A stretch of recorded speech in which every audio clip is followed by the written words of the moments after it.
Bonjour chers internautes, ça dépend de l'heure à laquelle vous êtes en train de nous suivre depuis votre chaîne, depuis Luka TV, meilleure chaîne pour le moment.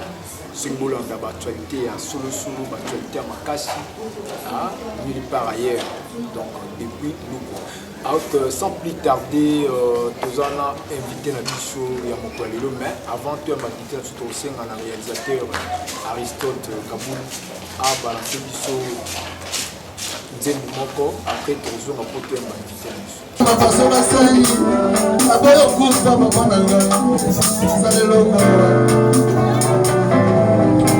Je m'attendais que Robert Amolona vienne à Chihuahua.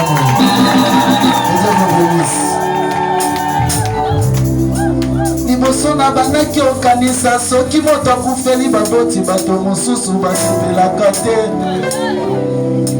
Toka soki moto akufeli baboti bamisusu ezalaka te esemona bango. Lokola biso yo baboti batika biso balamike basusu ezalaki esemona bango. Toka bamisusu ntango bazolela biso te me kasi bazolela nde bana bakotikala na nani. Kasi esome obenga biso toyebaki te bisika nini azwaka biso.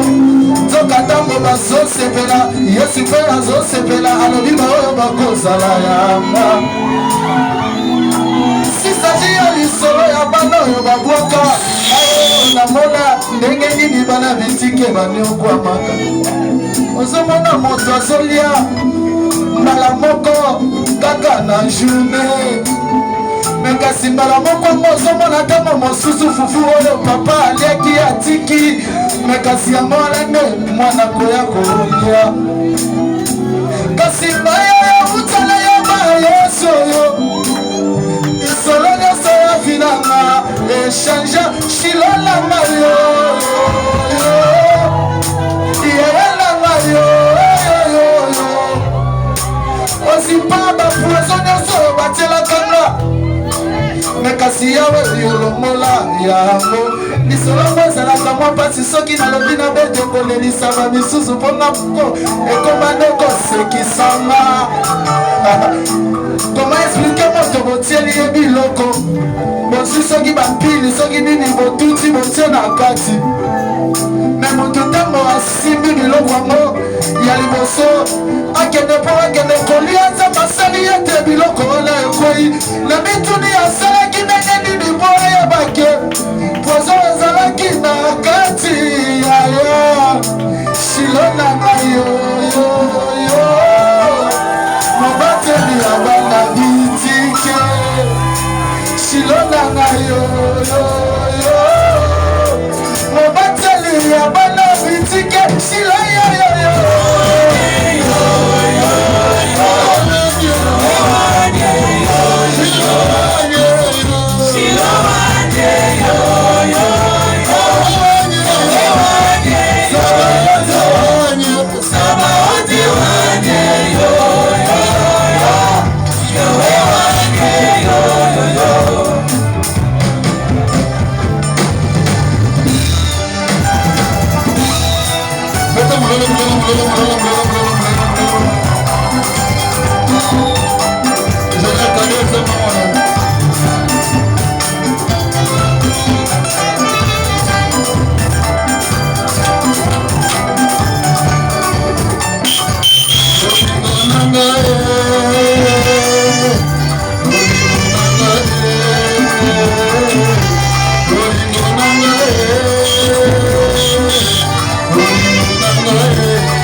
Nous sommes de retour dans notre émission, Après Simbote, mon ami Emmanuel Monde depuis Canada et puis papa, à mon frère, mon cousin, Dieu donné Makalamba depuis Belgique. Au Maroc, la mission, Simbola depuis le TV. Vous tapez quand on a YouTube, voilà, pour s'abonner massivement et pour ça la bien. Sans plus tarder, tous en a invité la mission pour la vélo. Dans ce vidéo, pour découvrir, Bana Poto, Bana Baza, Bana Monde entier, pour découvrir, inviter la mission pour la vélo. Bonjour. Bonjour, ici les journalistes. Bonjour, bienvenue les seigneurs. Nous avons de la vie. Bateau Baola la mission, tu fais quoi? Parce que nos missions sont dans la catégorie d'union, artiste, politicien, comédien, Tony Bassozana. Ok, merci. Ok, nous avons votre frère depuis le cours. Comme tous les frères chrétiens, je fais la musique chrétienne aussi. Ici d'une famille chrétienne. Voilà. Mon père, c'est Lokwa Joseph, ma mère, que là je les salue en passant. Je vous aime beaucoup. Donc c'est ça. Je suis de la famille Lokwa, comme je l'ai dit. Voilà, 7 enfants et moi je suis le deuxième. Je suis surtout chrétien. Voilà. Et Lokwa, et surtout Lokwa, il y a danser, vous avez moi et toi, Luana, et je salue Céline Banza, Lokwa. Je salue en passant, joyeux anniversaire à toi et bon séjour à Goma, vous êtes à Goma, Balagnon soit à Goma, Céline Banza au Beta à Goma, Gamboza Wana et ça la bien. Et sans plus tarder, Tonto Yema, tu fais quel genre de musique? Comme je l'ai dit dans mon introduction, je fais la musique chrétienne, je suis chrétien. Je fais la musique chrétienne. Gospel.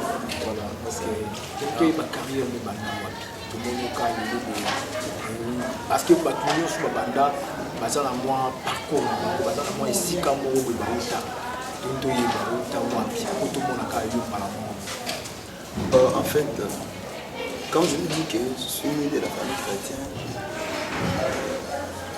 mes carrières musicales, pour être bref, la vie Salim Janilo, où j'évolue pour le moment à Zawana. Donc j'ai commencé ma musique là-bas et jusqu'aujourd'hui, je suis là. Bien que Manda, tout ça, et surtout j'ai fui à l'église apostolique. Zalaki, tout le temps, mais Jésus, comme le Seigneur Sauveur, protestant, et puis pour le moment, dans Salem, je me l'ai l'église de réveil, qui est conduit par notre papa que nous aimons beaucoup, le docteur Maurice Pio. Ils ont Massine Amateke avec notre église que je suis allé en passant, l'église Salem Jangiledo, nous vous aimons beaucoup. C'est par là que j'ai commencé la musique. Vous avez un groupe ou bien vous jouez en solo? En fait, mon groupe, je suis encadré à l'église. C'est par là que je vais avec mes amis à l'église. Vous êtes avec les amis, vous êtes le leader. Ok. Dans ce bandeko, vous découvrir le biso, Makolo et Zoya, Tonto Yeba, ce que vous avez projet. Parce que un projet vous avez un album, vous avez un single, ou bien un projet dans l'avenir. Oui, merci beaucoup pour la question. Je crois le corps musicien pour ça la musique, pour monter un projet. Donc on a un projet pour l'album, par la grâce de Dieu. Et ça, dans le studio, en dehors de ça, tout ça, je vais vous présenter concert dans le concert l'année passée, je pense. L'année passée, le 5 avril, des concerts. L'image de ça, je conseille ça. Puis c'est mon abisso, le mazin moi dans le studio. Na single wana banzembo bozo préparer tous la nini ya sika parce que bato ba condamner ba musicien chrétien bozo ba banzembo ba zo na fonte sauter de l'eau ba frère Patrice ba Matou Samuel ba yembaka mais au senti l'adoration touché ba mais le comme kaka na kota studio na beta mbang voilà et alors tous la nini na projet ezoya oza mona studio. Ah bon, na projet oza na studio eza juste donc eloko ya sika oyo yaki extraordinaire yaki ndenge eza mateme. Le plus important eza nde korapelaka bana nzambe makambo nzambe apesa biso. Vous vous souviendrez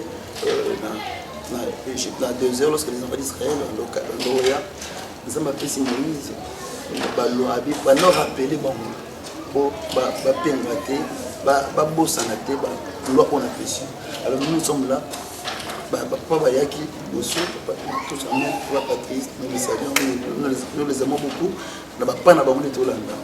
Alors bayaki na message quand message moko on est continue juste pour nous rappeler bana nzambe que tous se égarer tous musika te Jésus revient bientôt.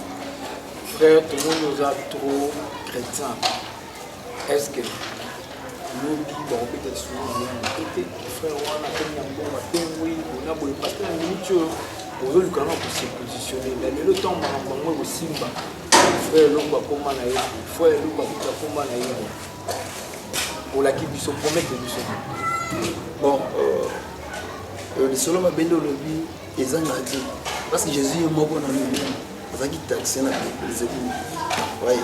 Donc ça veut dire le solo ma bien ezanga mais le plus important est que est-ce que on a proposé la carte à solo on a tout. Le plus important c'est ça, c'est de ne pas être na makambo ba le plus important c'est tikala na principe dans ce qui dit la Bible. Et solo ma bien ezanga raté ko na mais le plus important c'est tikala ndi na esika nzambe à placer. Vous êtes marié, célibataire, père de combien d'enfants? Je suis toujours célibataire. Célibataire? Célibataire, vous êtes Bogar, vous faites la mission Bogar. La scène de en tout cas, tout soutenir artiste à la volonté et pour ça, dans talent. Moi-même, j'étais invité dans mon concert et en tout cas, il patin dans ma case. Pour découvrir, pour faire sa chance. Alors il faut te soutenir toujours les jeunes artistes. On a eu ça là, Aristote Kabou, te soutenir les jeunes artistes. Parce que via mon tout temps, il te soutenir, il te faire sa chance, de te faire ce que la chance. Frère, est-ce que tu pour ça la voix vocale mobilité pour la bandeko ba olanda biso ba yeba aussi na ba identité. Vocal Pardon, j'aime la chanson oh, l'un de mes fils Dieu l'a fait grâce ça me fait du Olongolanga alo débat oliesanga na mesa mokonzi Olongolanga alo débat olesanga na mesa mokonzi ozanzambe yo zanzambe. Donc c'est le débat. Je crois que concert est-ce que à part Banzembo oui personne Banzembo il y a frère mon côté frère chrétien union sur l'inspiration pour que nous voyons bien sûr que Dieu nous inspire au vent mon frère a pu se faire courage il est grand d'après ça mambo là je sais bien passé la politique ça va te mêler dans le temps pour créer politique dans la personne vraiment sentiment on a qui est lié mais dans ça ils sont belé basé belé donc tout le monde va bien les frères Mike Michel Batanda papa Matissa tous champions mais ça je sais à ce que je sache ils aiment maman liboso lo yemba na église ils aiment liboso papa Mike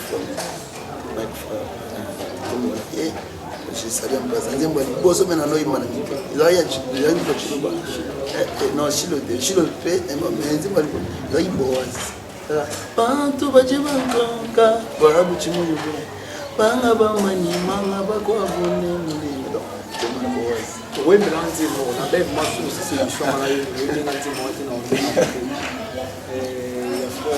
Ana mataki na silu, uluka hello minayo, bossa motema. Et puis frère, on a écouté. Frère, papa va parler. Voilà. Me dit Ana mataki na silu, uluka hello minayo, bossa motema. Bopesa ye samole. Merci.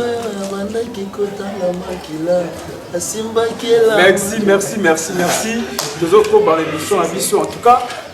Ce qui va retrouver Bino va retrouver groupe Eza Komonini pour ça la répétition Wapi adresse la Bino Eza va coordonner la Bino Eza Wapi. Un groupe pour la mission Eza Gaston Eza abrégé Gassem Eza groupe d'adoration Chandelier Musique. Pourquoi c'est le chandelier? Chandelier d'abord. Chandelier. Bon, tout est décortiqué à moi, mais le belé, ils ont accepté c'est juste en aimant lumière pour éclairer. Parce qu'ils ont une église nationale, à chaque fois, chandelier est allumé. Et en plus de ça, notre église, c'est Salem Chandelier d'or. Pourquoi? Vous avez toujours pour la papa. Pour la papa, on respire pour tout ça. Pour ça, la répétition. Toujours l'église de la Bissosa sur l'avenue Bateke, c'est la petite route, numéro 5, l'ennemi. On peut s'attendre pour travailler là ensemble. Ah, je salue le frère Rafa Luanga, mon bras droit, et frère Emmanuel, la sœur Mami, Chance Elvie, Ketia Kindela, donc ils sont mon frère, frère Mouya, petit Sam, mon bras droit aussi, mon bras droit, donc je les aime beaucoup. Frère Mouya, frère Jérès, Bouchab, Stéphane, les grands danseurs. Ok, frère Loka, tu as mis Madjab, message pour lui, ça, l'artiste est bien sur la faire partie de Madjab. Tu as un concours, pourquoi tu es Madjab? Parce que tu as le talent. Vous avez un toko, vous avez un spé, vous avez un kuna, vous avez un alors en fait, je salue d'abord les amis qui sont là, dans ma diable, et puis l'encouragement ils ont, j'aimerais rappeler qu'ils sont des chrétiens, parce que lorsque ils adorent, vous sentez qu'il y a la sensation, vous sentez que non, ici il y a Dieu qui agit, il y a Dieu qui passe ici, donc c'est ça. Mais ceux qui te connaissent ma diable, parce que ma diable, ils sont payés dans un programme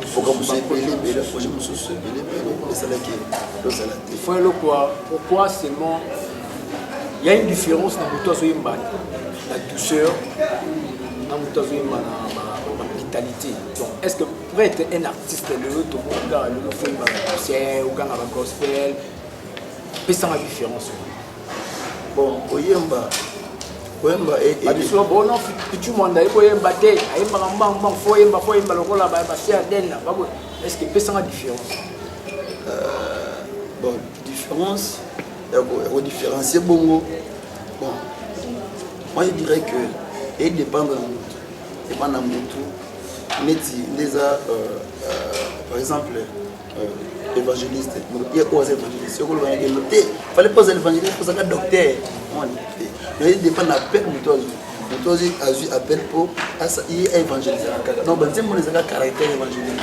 Toi aussi, appel pour y manager, donc à enseigner, il y a enseigner. Donc, on va mais bon, nous sommes des Christos. Nous sommes centrés dans Christ. Nous sommes ça. Donc, frère, nous avons déjà un message et tout sur le numéro à bureau. Parce que vous avez un bureau, vous découvrez en France, la numéro qui a pas de parce que l'émission est partout ailleurs, parce que vous avez dans internet. Et ça, contact, il y a un bureau, vous avez un manager. Donc, là, tu as et ça, numéro bon, plus 243 81 96 30 328. Plus 243 81 96 30 328. Il y a un numéro à ici à moi là. Bandeko sur les produits francs en dessous. Pour en France, partout. Pour contacter quand le numéro à ici. Là, mon notre réel. Après, tu as déjà la chaîne. Et quand tu as l'air autant au moins les numéros, les artistes, il y a beaucoup. Abisso, Biko, Bengi, or Papa Yomo, Madame T. Voilà. Donc, Binonion, en tout cas, merci à nous pour côté de la mission de l'échelle à Sikamo. On bien pour partager, pour s'abonner, de faire sa sur ma vie et ça va bien. Et mon émission déroulée parce que c'est notre première fois, mais il y a un jour où tout ça, nous sommes sur ma cage.